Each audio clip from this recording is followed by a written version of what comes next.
আপনি বাড়ি ঘরের গরম দেখাইতেছেন। আরে এরকম তো রান্নাঘর আছে আমার ঢাকা শহরে আর 10টো।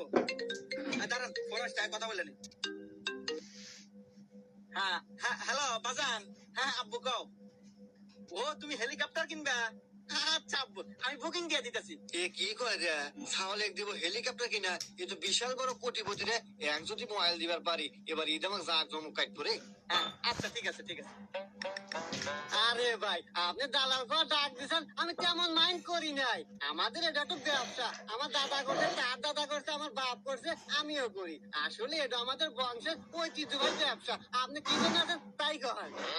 আসলে ভাই আপনার মতো দালালের কাছে আসা যদিও আমার সাজে না, তারপরেও আসলাম। ওই যে আপনার ভাবি আল্লাহ খুব শখ করছে গ্রামে এবার একখান কুরবানি দিয়ে, তাই আপনার কাছে আসা।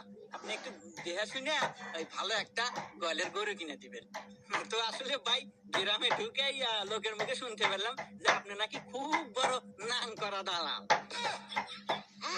এই মিয়া নাম করা মানে ওই হইলো আর কি ভাই, নাম করা নাম করা